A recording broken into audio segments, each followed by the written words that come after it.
mais dias orando, jejuando, dias e mais dias estudando a Bíblia múltiplas vezes com a mesma pessoa, às vezes indo até a madrugada, meia-noite, 1 da manhã, 2 da manhã, finais de semanas, feriados. Claro que nos anima querer ver Deus fazer esse milagre de novo. Mas quando a gente pensa no trabalho que deu, talvez num primeiro momento não te anima tanto mais. Sendo aberto com vocês, eu quero ver 30 edições de novo nos próximos 30 dias. Mas no meu coração egoísta, eu não quero fazer o trabalho de novo. Porque deu muito trabalho. Sinceramente agora, tudo que eu queria era o feriado da Semana Santa. Entende? Eu tô orando para sexta-feira chegar logo. Não é sexta-feira santa, uau, emenda no sábado, domingo. Poder descansar um pouco mais. Será que alguém se relaciona comigo aqui? Mas existe uma forma de a gente chegar em 30 edições nos próximos 30 dias novamente. Existe um segredo, que é o mesmo segredo que nos fez chegar a esse número inédito, como a igreja de Atos. Eu acredito que depois da pregação que nós vimos ontem, nós não só estamos animados em ser a igreja de Atos, nós queremos continuar sendo, amém? Amém. E hoje nós vamos para o capítulo 3 de Atos, não estudar literalmente na Bíblia, mas nós vamos dar continuidade aos capítulos posteriores que vão sendo escritos nas nossas vidas no século 21. Amém. Então, eu acho que eu aprendi o segredo de como ter 30 edições em 30 dias de novo.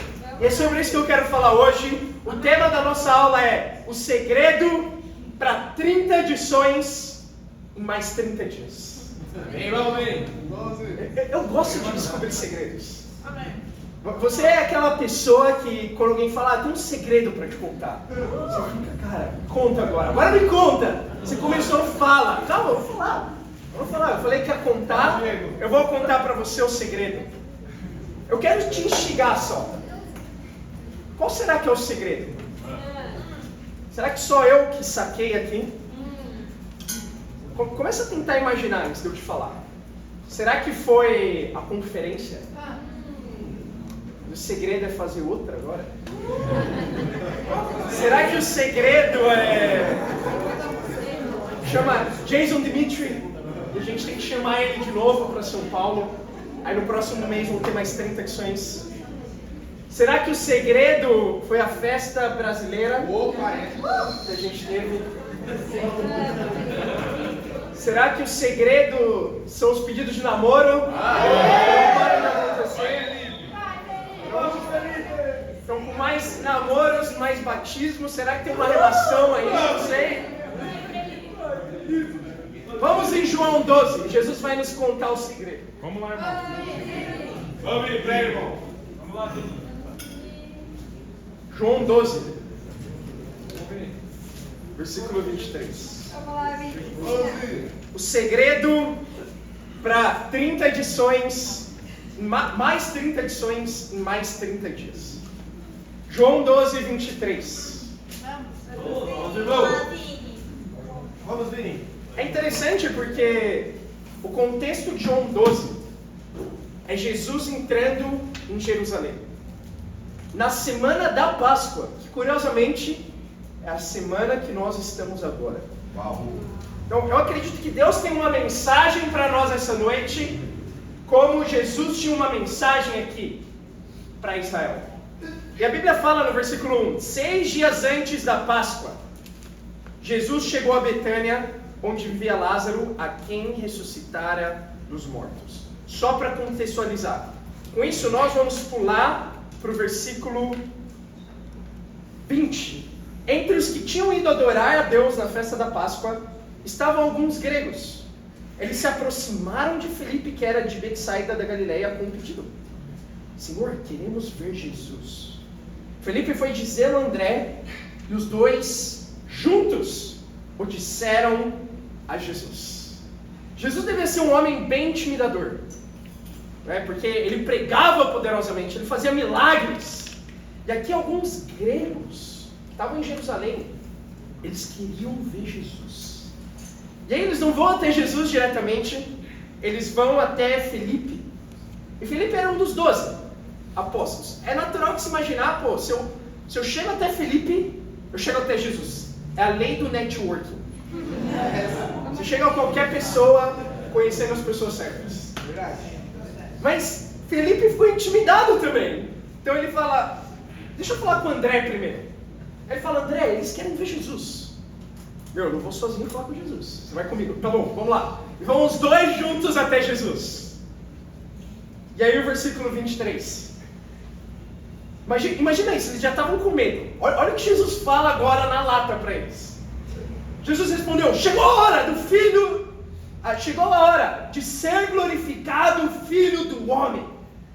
Digo-lhes verdadeiramente que se o grão de trigo não cair na terra e não morrer, continuará ele só. Mas se morrer, dará muito fruto. Aquele que ama a sua vida perderá, ao passo que aquele que a odeia a sua vida nesse mundo, a conservará para a vida eterna. Quem me serve precisa seguir-me. E onde estou, o meu servo também estará. Aquele que me serve, meu Pai honra. Então, é por isso que as pessoas temiam Jesus. Você ia falar uma coisa mó de boa com ele. E ele discipulava a sua vida inteira em uma sentença. Então, eles só queriam falar para Jesus que tinha um pessoal querendo ver ele. E ele chegou e começa assim, chegou a hora de ser glorificado o Filho do Homem. Uau! Acho que eu teria medo de perguntar um para Jesus também. E ele fala para nós qual o segredo, irmãos. Logo na sequência, versículo 24. Se o grão de trigo não morrer, ficará ele só. Mas se morrer, dará muito fruto.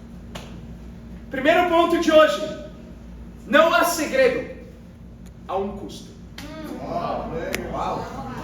Não há segredo para dar fruto. Há um custo. Não há segredo para ter 30 adições em 30 dias. Só há um custo. E segundo o próprio Jesus, na semana da Páscoa, indo para a crucificação, o segredo, o custo, é morrer. Esse é o trabalho que exige dar fruto para Deus. Exige você morrer. E quando Jesus diz morrer aqui, ele está falando ainda no sentido literal, é o que ele literalmente estava fazendo. E é fácil falar, eu morreria por Jesus, eu morreria para poder fazer outros discípulos, mas a realidade é que, na maioria das vezes, nós não estamos dispostos a morrer, ainda por coisas menores. Quanto mais as maiores. Quem é fiel no pouco é fiel no muito. Quem não é fiel no pouco também não é no muito.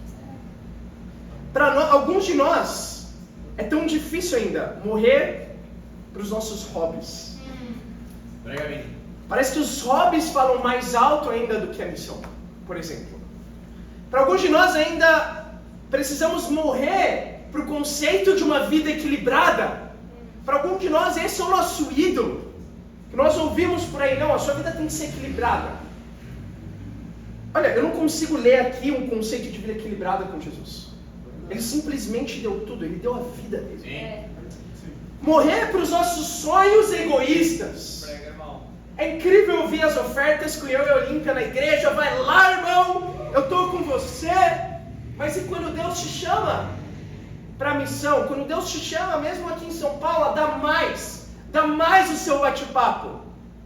Por que é tão difícil às vezes abrir mão de sonhos egoístas para viver o sonho de Deus? Porque exige você morrer. Sim. E a realidade é, ninguém quer morrer. Nenhum de nós quer morrer, nenhum de nós quer abrir mão. O nosso desejo é fazer tudo dar certo.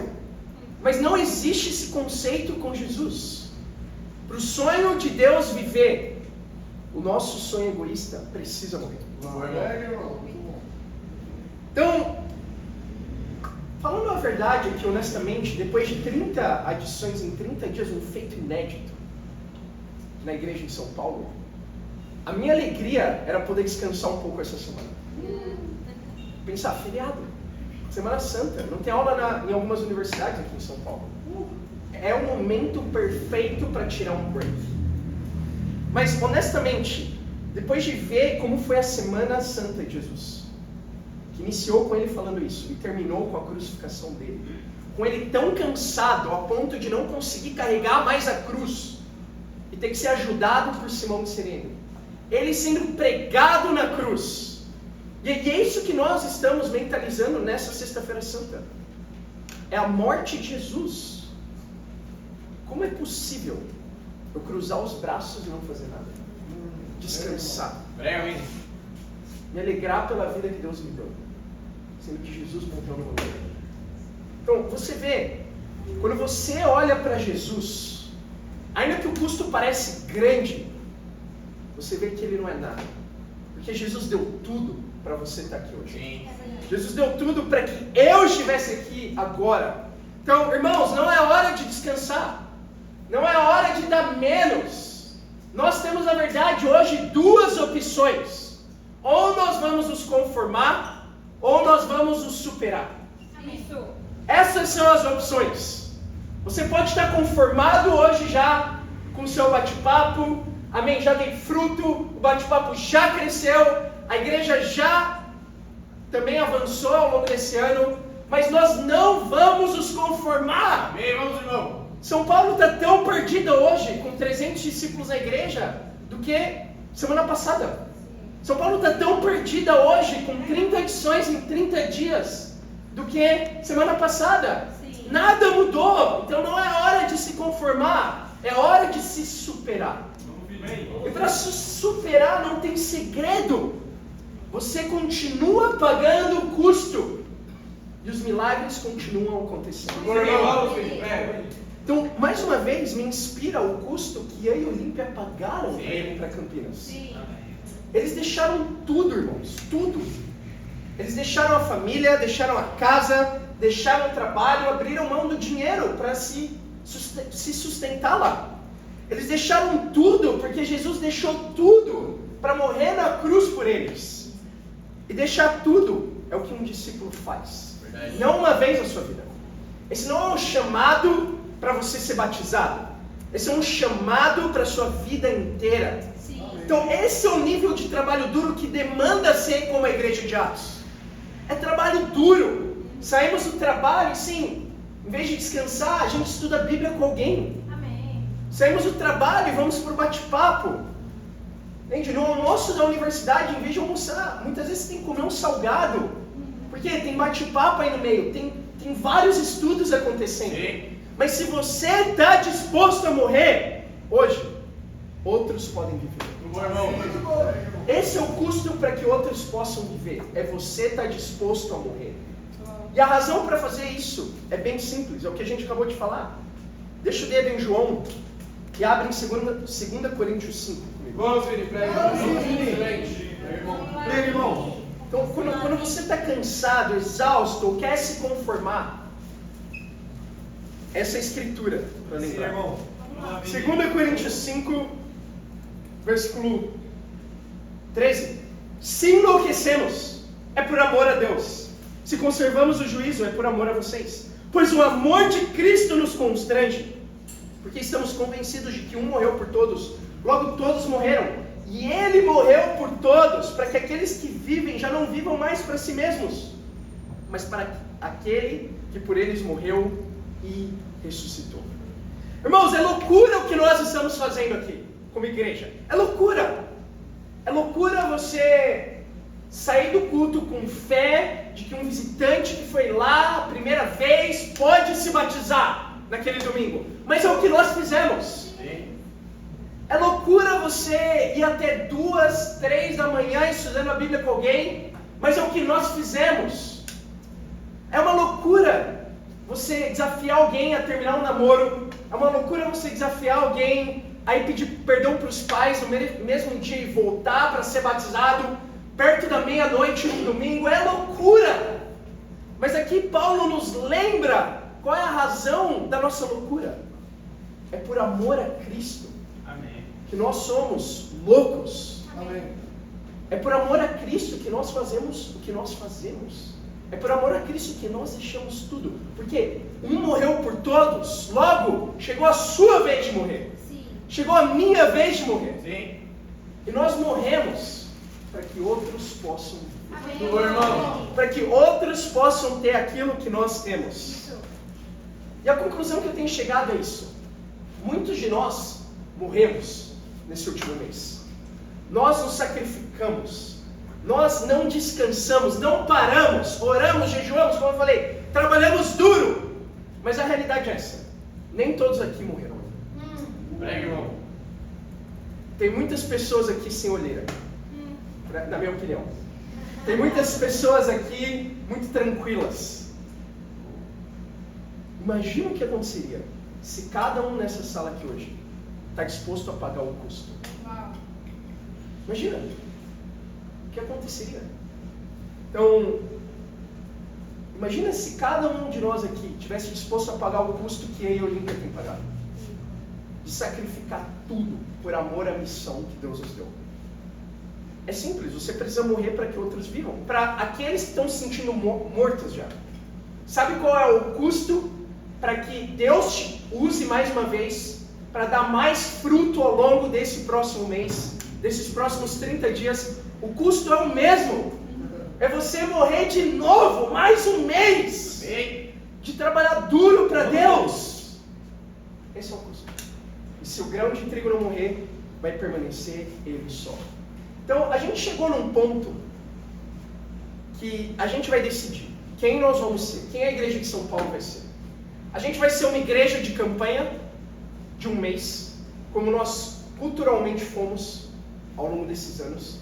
Então, um mês de dar tudo, um mês de morrer, e aí a gente para, descansa mais um mês, ou 2, ou 3, e depois um mês de novo, a gente tenta retomar de onde a gente parou, ou a gente vai viver uma campanha?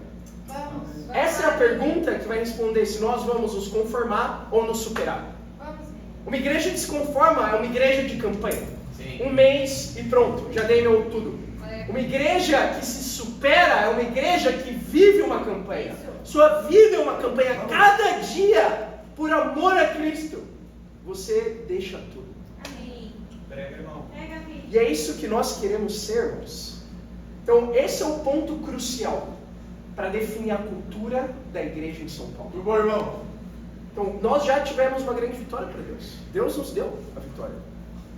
Mas pensa quão poderoso é criar uma cultura. Hoje se fala muito disso no meio empresarial, por exemplo. Você criar uma cultura na empresa. E no meio empresarial, apesar disso também ser um grande desafio, você ainda tem um incentivo grande. Chama salário. Chama VR, VT. Vai, João. Já não sabe o que é isso, mas esquece.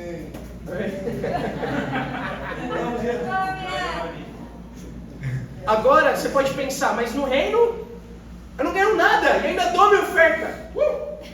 Que incrível! Incentivo. Vamos. Não, você tem um incentivo ainda maior que a sua empresa te dá.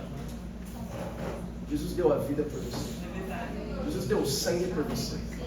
Jesus deu tudo por você. E olha o que você tem agora.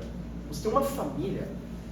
Você tem uma família não só aqui em São Paulo, uma família ao redor do mundo. Sim.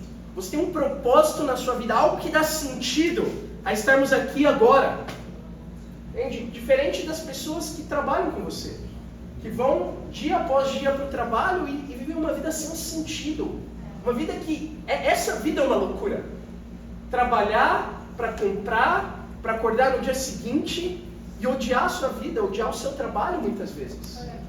Então, odiar a sua vida, como Jesus nos chama a fazer aqui, é uma questão de escolha. As pessoas no mundo não têm escolha. Você tem essa escolha. E você odeia a sua vida por amor à vida que Jesus te deu. Essa é a razão da gente estar aqui hoje, irmãos. Essa é a razão para morrer mais 30 dias. Essa é a razão para decidir morrer os primeiros 30 dias, se você não morreu nos 30 anteriores. E nós assim vamos construir a cultura da igreja que trabalha duro para Deus. E por isso vê muito fruto. Amém. Muito bom. Estão comigo, irmãos? Sim. Irmão. Amém. Eu não só quero te lembrar o custo, eu quero te lembrar também que o custo vale a pena. Esse é o nosso segundo e último ponto. O custo vale a pena. Volta em João 12, 26. Vamos lá, Vini. Vamos lá, irmão. Muito bom.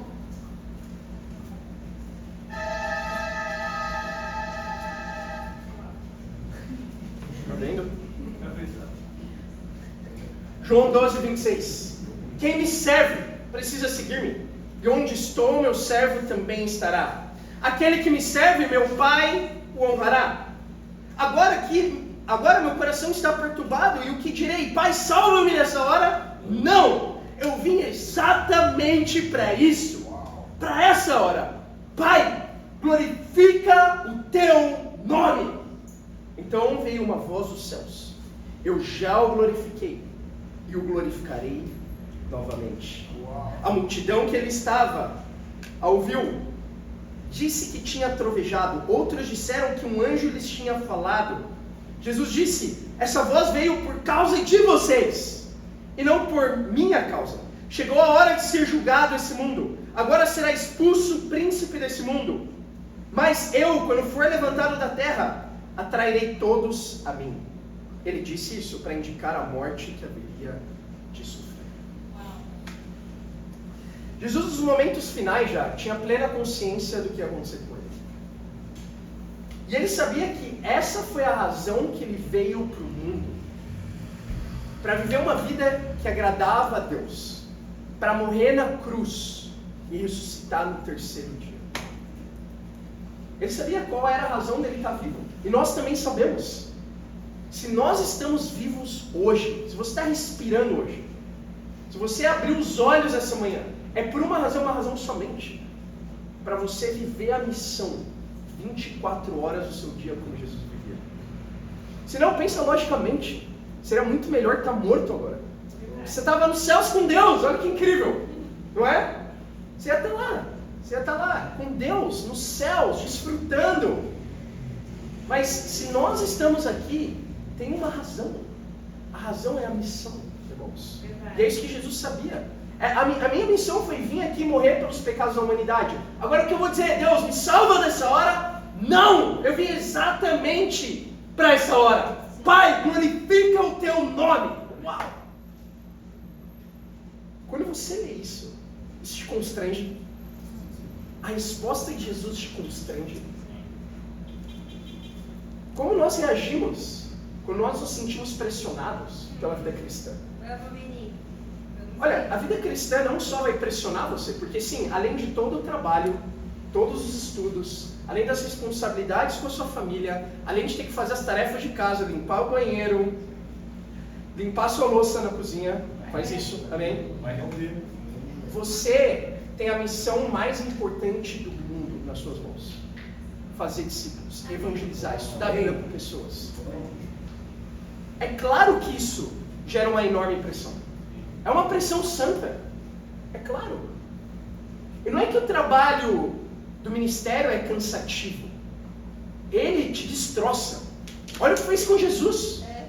Destroçou ele em todos os sentidos.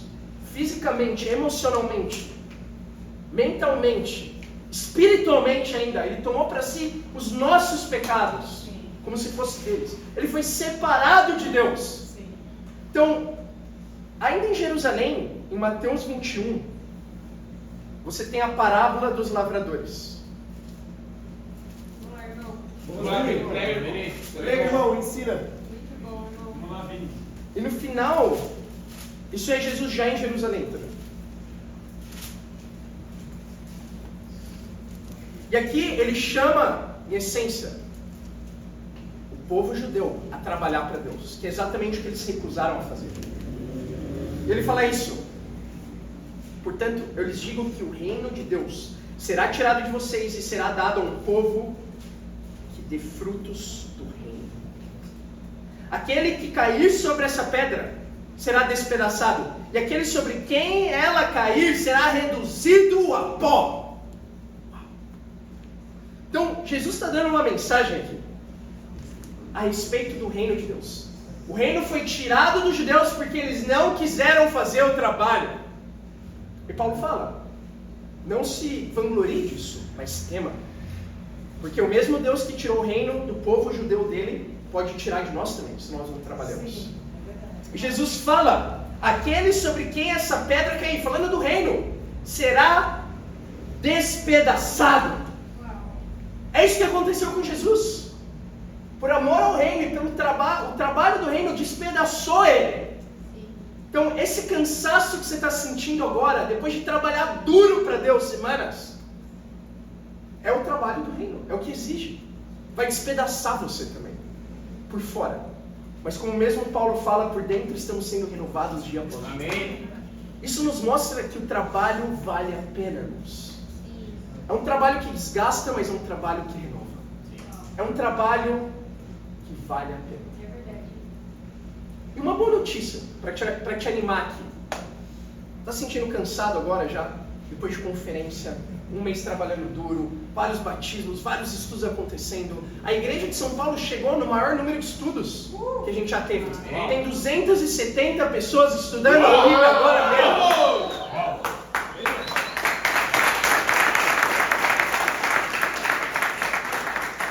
Meu encorajamento para você é: você nunca vai se sentir tão descansado a partir de agora quanto você está se sentindo nesse momento. Vamos lá, Vini.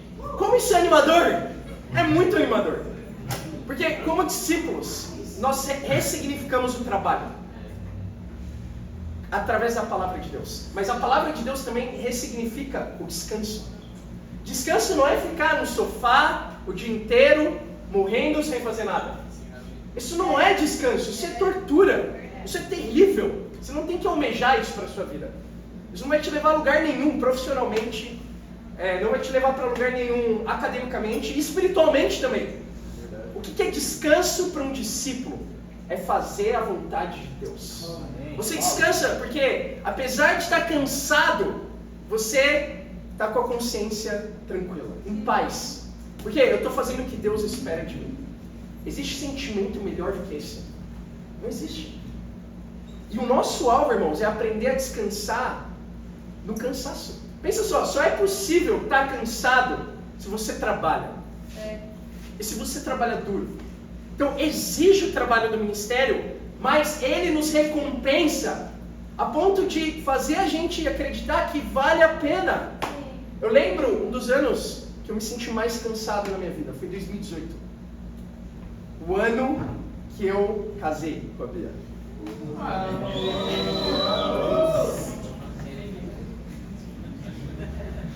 Estou falando muito do casamento nos últimos dias, tem que tomar cuidado, pelo visto, né? Visto o que aconteceu ontem.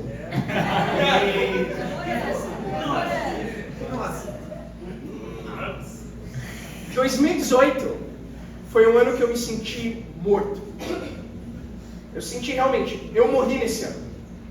Porque olha isso, eu estava terminando a faculdade, tinha algumas matérias ainda, na verdade, para fazer.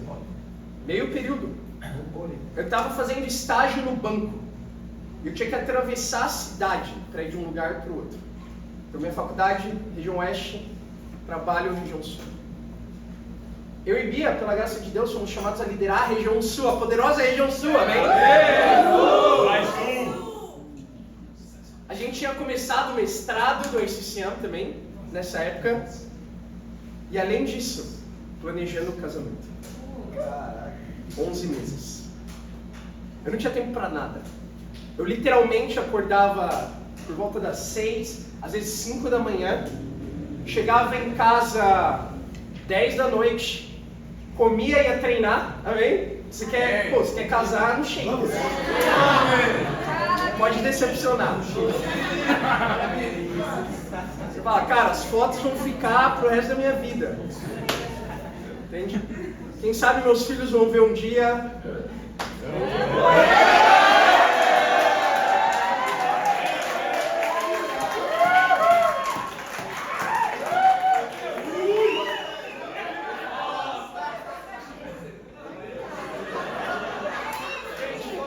Não tem nada acontecendo. Não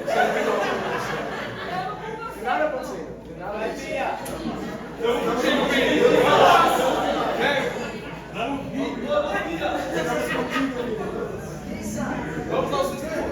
E aí eu treinava, saía por volta das 11h30 da noite, meia-noite da academia, voltava voltava em casa, comia pós-treino, dormia e acordava 5, 6 da manhã no dia seguinte. Estava morto fisicamente. Mas o dia do meu casamento me fez passar um filme desse ano inteiro. E esse não foi só o único sacrifício, o tempo, o dinheiro também para casar. Eu literalmente pegava todo o meu... Sabe, quando você começa a trabalhar, cara, é muito gratificante você ganhar o dinheiro pela primeira vez na sua vida. Só que eu não via a cor, porque eu literalmente dava a minha oferta e todo o resto, sim, sem exagero, era pro casamento, todo o resto. Eu vivia do meu VT e do meu VR, só. E da bondade dos meus pais que me permitiam morar com eles. Só isso. Então foi muito sacrificial. Não tinha tempo para outras coisas que eu queria fazer. Mas no dia do casamento, quando eu vi a Bia vindo, vestida de noiva, é uma cena que... É uma cena que eu nunca vou apagar da minha memória. Vamos, irmão. Eu vi ela vindo. E a sensação era, valeu a pena. Eu teria feito de novo, se fosse possível. E realmente teria feito. Agora, essa é a mesma sensação, em um certo sentido. Quando você passa dias e mais dias orando e jejuando e fazendo segmento e dando o seu tempo para alguém que finalmente se arrepende dos seus pecados, faz Jesus Senhor e é batizado. E quando você entra na água do batismo dessa pessoa e você levanta ela das águas, ela está perdoada e você vê a alegria, o sorriso e ela te abraça, obrigado irmão por ter perseverado por mim. Você fala, valeu a pena. Eu faria de novo. Não é? Então, com tudo isso que aconteceu com o Ian e Oli, na primeira semana deles em Campinas, o Gabriel foi batizado e alcançou.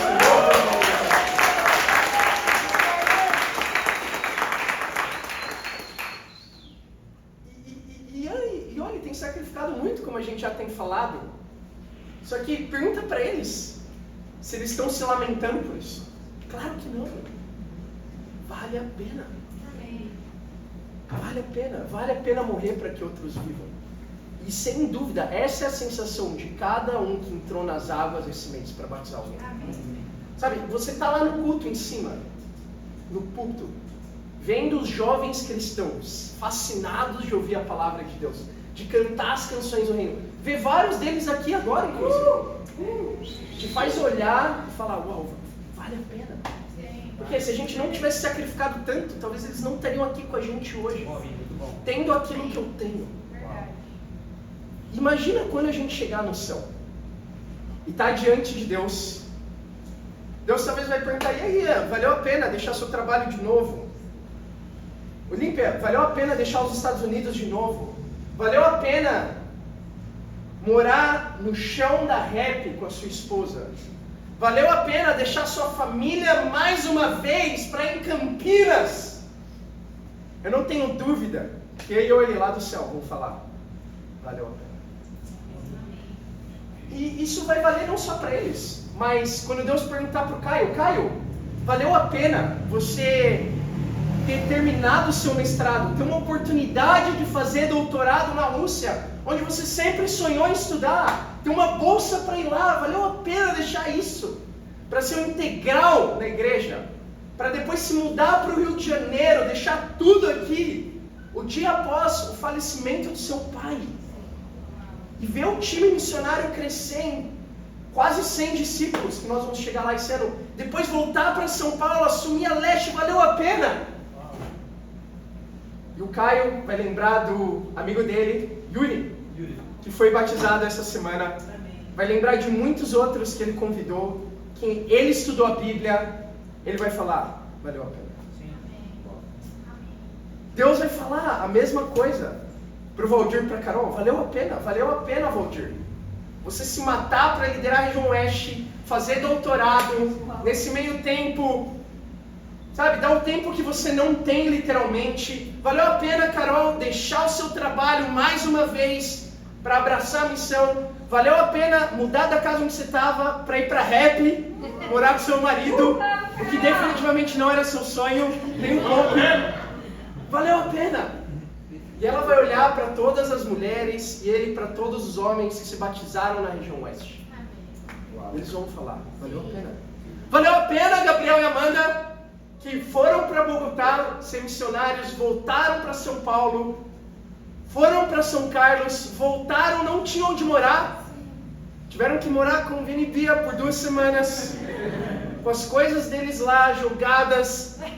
Olha isso, eles não fizeram a mudança deles, discípulos fizeram a mudança para eles e levaram as coisas para casa nova.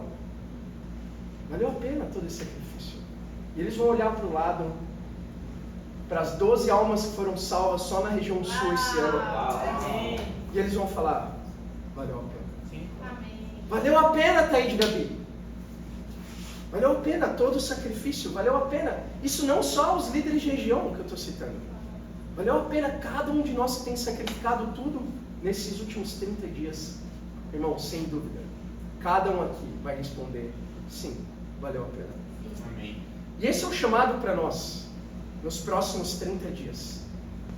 Quem aqui não quer ver 30 edições em 30 dias? Mas imagina se a gente decide morrer para o plano de Deus e viver para nós mesmos. E nos próximos 30 dias, a gente vir 5 almas sem salvo só. Ou 2 almas, como nos 2 primeiros meses desse ano. Será que alguém vai falar, valeu a pena? Ou a gente vai se lamentar? Se eu tivesse tido mais fé, se eu tivesse trabalhado mais duro, Deus ia usar muito mais a minha vida para salvar muito mais pessoas. E essa sala poderia estar muito mais cheia hoje. Ninguém quer pensar assim no final. Então, eu tenho a melhor notícia para nós aqui essa noite. O segredo para mais 30 edições em 30 dias é que não tem segredo. Só tem um custo. O custo é tudo. O custo é morrer para que outros vivam. E se cada um de nós aqui decide morrer, está ouvindo essa aula essa noite, eu tenho certeza que o Deus da Bíblia, que é capaz de fazer muito mais do que pensamos ou imaginamos, o próprio Jesus que fala, se vocês fizerem o que eu faço, eu vou fazer vocês fazerem coisas ainda maiores do que eu fiz. Esse mesmo Deus, esse mesmo Jesus, é capaz de fazer ainda mais do que 30. E a verdade, o número pouco importa. 30 não é mais especial que 29 ou que 31. O alvo é salvar o maior número possível. Mas para isso, o maior número possível de nós aqui essa noite precisa morrer. Sim. Esse é o custo. Mas sem dúvida, se você paga o custo junto comigo, junto com os líderes de região, junto com os líderes de bate-papo, porque se você está aqui, você é um líder ou um futuro líder. Amém. Sem dúvida, no final da sua vida, ou ainda no final desse mês de abril, nós vamos poder falar, valeu a pena. Amém. E para Deus seja glória. Amém.